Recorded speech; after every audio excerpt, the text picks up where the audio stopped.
अमूमन ऐसा बहुत कम होता है कि बिल्कुल हाथ अलग हो गया या अंगूठा अलग हो गया या उंगली बिल्कुल सालिम अलग हो गई है।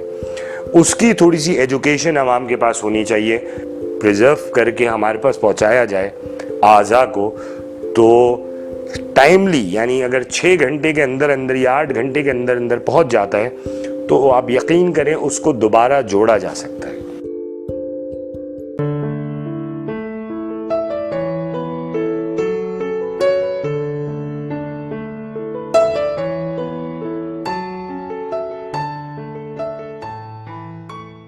मेरा नाम डॉक्टर बसालत है। मेरा ताल्लुक़ प्लास्टिक सर्जरी डिपार्टमेंट से है और मैं दारुल सेहत हॉस्पिटल से काफ़ी अरसे से मुंसलिक हूँ। आज हम बात करेंगे कॉमन हैंड इंजरीज़ के ऊपर,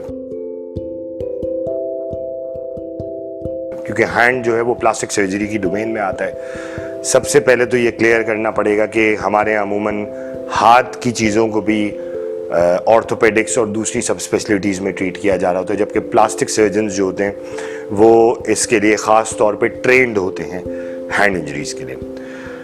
हैंड इंजरीज़ में सबसे कॉमन हाउस होल्ड के अंदर जो होती हैं वो है कि जी छुरी से हाथ कट गया। अब इसके अंदर जो मसाइल होते हैं उसमें कभी टेंडन वो चीज़ होती है जो पट्टे से हमारी हड्डी को जोड़ता है, जिसकी वजह से हमारा हाथ मूवमेंट करता है।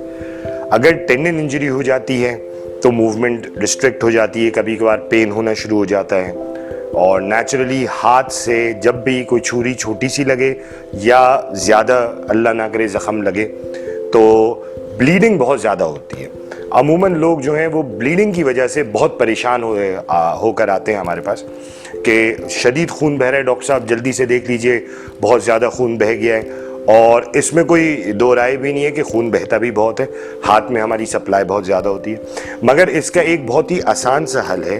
अगर आपके हाथ में कहीं पे भी कोई ग्लास कट हुआ है, किसी शीशे के टेबल से चोट लग गई या फिर ख़वातीन अक्सर छुरी पे काम कर रही होती हैं, उनसे कोई अपना कट गया है, तो आपने कुछ नहीं करना, उस जगह को टाई करना है प्रॉपर्ली और अपने हाथ को ऊंचा एलिवेशन दे देनी है।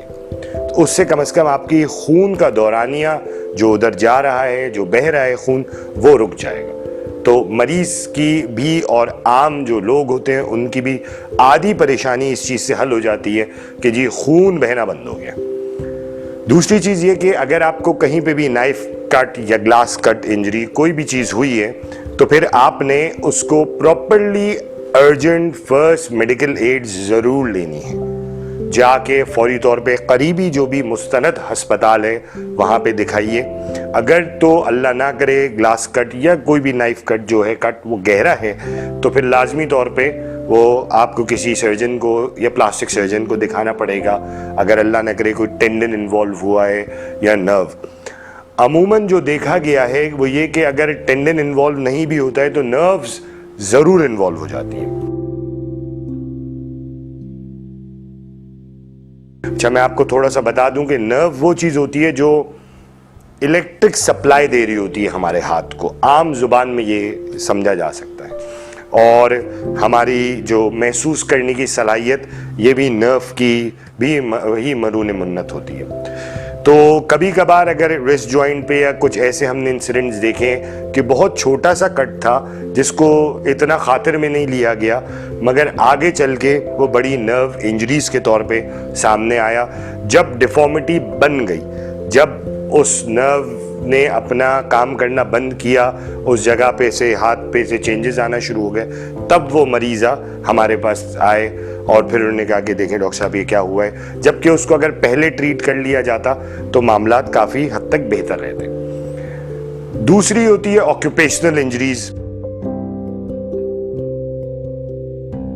ऑक्यूपेशनल इंजरीज में बहुत कॉमन है, जो मजदूर बेचारे लेबर तबका काम कर रहा होता है फैक्ट्री के अंदर, जो ख़ास तौर पे ये प्रेस मशीन्स होती हैं, इसके हमने बहुत से इंसिडेंट्स देखे हैं कि हाथ दब गया बेचारों का काम करते हुए।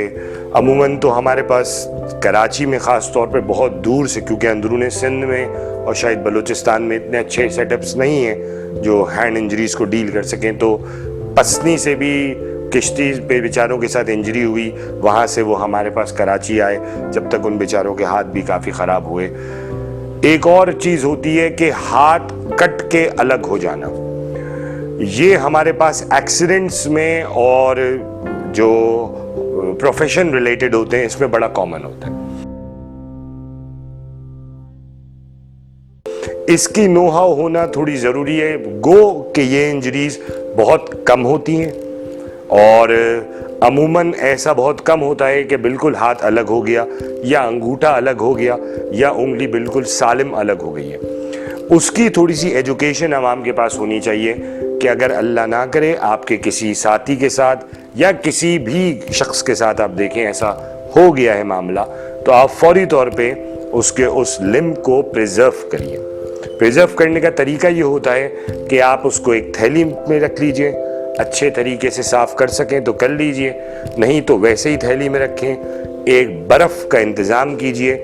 बर्फ़ आपने डायरेक्टली टिश्यू को नहीं लगानी, यानी उस आज़ा के ऊपर बर्फ़ आपने नहीं रखनी है। आपने थैली के अंदर बंद करके किसी भी कूलर, कंटेनर, जग जो थोड़ी ठंडक को रख सके उस बर्फ़ में रख देना है उसको, और उसको किसी अच्छे बड़े मुस्तनद अस्पताल की तरफ रवाना कर दीजिए, उसकी ब्लीडिंग रोक दें। इसके अंदर हमारे पास ये आम आवाम को बताना चाहते हैं कि अगर अल्लाह करके अगर इस तरीके से कोल्ड प्रिजर्वेशन बोलते हैं इसको, इस तरीके से प्रिजर्व करके हमारे पास पहुंचाया जाए आज़ा को, तो टाइमली यानी अगर 6 घंटे के अंदर अंदर या 8 घंटे के अंदर अंदर पहुंच जाता है तो आप यकीन करें उसको दोबारा जोड़ा जा सकता है, वो दोबारा अपना फंक्शन कर सकता है। तो ये अगर एक मज़दूर के लिहाज से आप सोचें कि अगर एक मज़दूर है जिसका अल्लाह ना करे कोई अंगूठा अलग हो गया किसी भी काम करते हुए,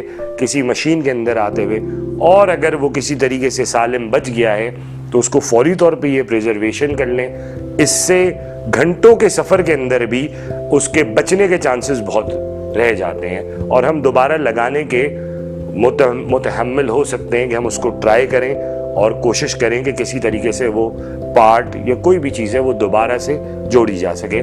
घरेलू उसके अंदर तो हमारे पास ज़्यादा से ज़्यादा हैंड इंजरीज़ के अंदर वो नाइफ कट्स जो कि फ़ीमेल्स में बहुत कॉमन है, ख़वातीन में घर का काम करते हुए, या फिर बच्चों के अंदर शीशे के ऊपर हाथ डाल दिया, शीशे की टेबल कुछ टूट गई, अल्लाह ना करे कुछ ऐसे मामलात हो गए तो उसमें होता है।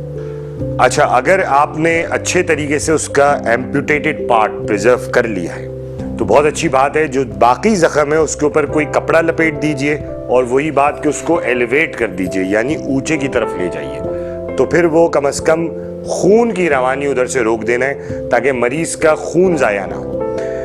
अच्छा, इसके लिए जो इन्वेस्टिगेशंस हम अमूमन कराते हैं वो वही बेसलाइन इन्वेस्टिगेशंस होती हैं जो आम तौर पे किसी सर्जरी से पहले कराई जाती हैं। CBC, हेपेटाइटिस B, C या किसी भी मुस्तनद इदारे या मुस्तनद लेबॉरेटरी से आप ये हासिल कर सकते हैं। मगर इसके अंदर खून की शदीद ज़रूरत पड़ती है क्योंकि खून कितना बहा होता है ये हमें इस बारे में इल्म नहीं होता है। ये वीडियो आपको कैसी लगी इसको कमेंट में ज़रूर बताइएगा, और अगर आपको हमसे कांटेक्ट करना हो तो रसाई के प्लेटफॉर्म से आप हमसे कांटेक्ट कर सकते हैं।